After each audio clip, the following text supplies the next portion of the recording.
Hello everyone. So చాలామంది ఏమనుకుంటారంటే ఐసెట్లో hard work చేస్తున్నాం కానీ అయినా కూడా మార్క్స్ రావట్లేదు, ఫుల్గా చదువుతున్నాను కానీ అయినా కూడా మార్క్స్ రావట్లేదు.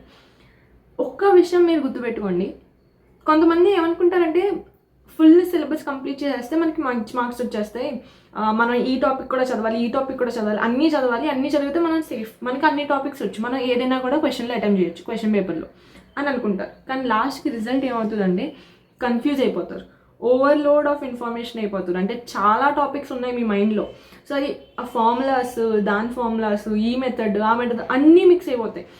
సో దానివల్ల మొత్తం ప్రొడక్టివిటీ అనేది తగ్గిపోతుంది మీకు. అక్కడే ఈ 80/20 రూల్ అనేది పనికొస్తుంది. సో 80/20 రూల్ అంటే ఏం కాదు, వెరీ ఈజీ.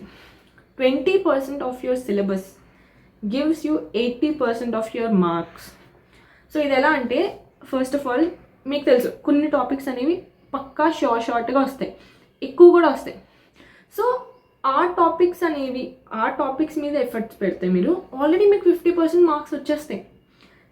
మిగిలిన ఇంకొన్ని టాపిక్స్ మీద ఎఫర్ట్ పెడితే ఇంకా మిగిలిన మార్క్స్ కూడా వస్తాయి. సో కొంతమంది ఏం చేస్తారంటే మొత్తం సిలబస్ చదివేయాలని చెప్పి అనవసరమైన టాపిక్స్ కూడా చదువుతారు.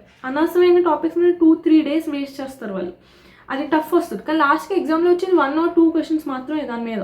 సో అలాంటి వాటి మీద అంత టైం పెట్టడం కంటే, మీరు అంటే ఎక్కువ టాపిక్స్ కొంచెం కొంచెం చదవడం కంటే కొన్ని టాపిక్స్ ఎక్కువ క్లారిటీతో చదవడం is better. That's what I feel and that's what even I did. Topic ఏమైనా మీకు చాలా ఇబ్బంది పడుతున్నది, ఒక పర్టికులర్ టాపిక్ మీరు ఎంత చదివినా మీరు రావట్లేదు అనుకుంటే అక్కడికక్కడ వదిలేసేయండి. ఆ టాపిక్ మనకు అవసరం లేదు, ఎందుకంటే మీకు అంత రావట్లేదు అంటే దాని మీద అంత ఎఫర్ట్ పెట్టక్కర్లేదు. కానీ ఒకవేళ ఇది చాలా ఇంపార్టెంట్ టాపిక్ అయితే మాత్రం వదలకండి. Try to put effort on that. Like కొన్ని నేను ఆల్రెడీ వీడియో చేస్తాను, చాలా మోస్ట్ రిపీటెడ్ టాపిక్స్ ఏంటి, చాలా ఇంపార్టెంట్ టాపిక్స్ ఏంటని.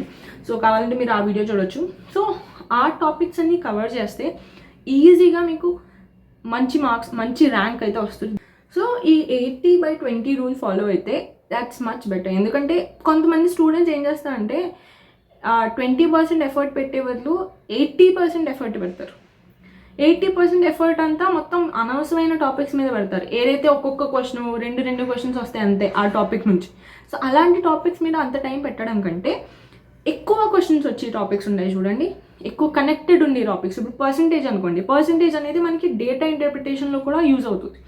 సో ఇలా కనెక్షన్ ఉన్న టాపిక్స్ మీద ఎక్కువ చదివితే ఎక్కువ క్వశ్చన్స్ ఉంటాయి. సో అలాంటివి మీకు ఎలాగో ఉపయోగపడతాయి అలాంటి టాపిక్స్. సో అలాంటివి చదివితే ఇట్స్ మోర్ బెటర్. సో ఒకటి గుర్తుపెట్టుకోండి, యావరేజ్ స్టూడెంట్కి టాపర్ స్టూడెంట్కి ఒకటే తేడా. వాళ్ళు అంతే కష్టపడతారు, వాళ్ళు అంతే ఎఫర్ట్ పెడతారు, కానీ వాళ్ళ ఫోకస్ అనేది వేరుగా ఉంటుంది. ఫోకస్ అంటే ఫోకస్ ఆన్ ద టాపిక్స్, అది వేరు. ఆ టాపిక్స్ అనేవి సరిగ్గా క్లారిటీగా ఫిల్టర్ అవుట్ చేసుకుంటే కనుక మీ టైంని మీరు ఫుల్గా యూటిలైజ్ చేసుకోవచ్చు అండ్ అది వేస్ట్ అవ్వదు. సో అనవసరంగా టైం అనేది వేస్ట్ చేసుకోకండి. ఒకవేళ మీకు ఎక్కువ టైం మిగిలితే కనుక, ఒకవేళ మీ ఇంపార్టెంట్ టాపిక్స్ అన్ని అయిపోయినాయి, ఏ క్వశ్చన్ ఇచ్చినా మీకు కరెక్ట్ వచ్చేస్తుంది అది ఆన్సర్ అనుకుంటే కనుక అప్పుడు మీరు వేరే టాపిక్స్ మీద వెళ్ళచ్చు, అప్పుడు మీ ర్యాంక్ ఇంకా పెరుగుతుంది. కానీ ఒకవేళ మీకు టైం లేకపోతే అలాంటప్పుడు ఫస్ట్ క్లియర్గా టాపిక్స్ ఐడెంటిఫై చేసుకోండి, ఏది ఇంపార్టెంట్, ఏది చదవాలి, ఏది వదిలేయాలి. దానివల్లే మీకు చాలా టైం సేవ్ అయ్యి మీకు ర్యాంక్ కూడా మంచిగా వస్తుంది, ఎందుకంటే మీరు ఇంపార్టెంట్ టాపిక్స్ మీద ఫోకస్ చేశారు కాబట్టి. అండ్ ప్రీవియస్గా క్వశ్చన్ పేపర్ సాల్వ్ చేయడం మాత్రం అస్సలు మర్చిపోకండి, ఎందుకంటే దాంట్లోంచి చాలా క్వశ్చన్స్ రిపీట్ అవుతాయి. సో ఆ రిపీటెడ్ క్వశ్చన్స్, ఆ రిపీటెడ్ ప్యాటర్న్స్ అనేవి మీరు ఐడెంటిఫై చేస్తే దానివల్ల కూడా మీకు అర్థమవుతుంది ఏం టాపిక్స్ ఎక్కువ రిపీట్ అవుతున్నాయి, ఏ టైప్ ఆఫ్ క్వశ్చన్స్ అస్తమాటు వస్తున్నాయి, ఇలాంటి మెథడ్ పెట్టే క్వశ్చన్స్ ఎక్కడ వస్తున్నాయి. సో ఇలాంటివన్నీ మీరు ప్రీవియస్ ఇయర్ క్వశ్చన్ పేపర్ ద్వారానే అర్థం చేసుకోగలరు. So that's it. అండ్ ఇంకేమైనా డౌట్ ఉంటే కూడా కామెంట్ సెక్షన్లో మెన్షన్ చేయండి.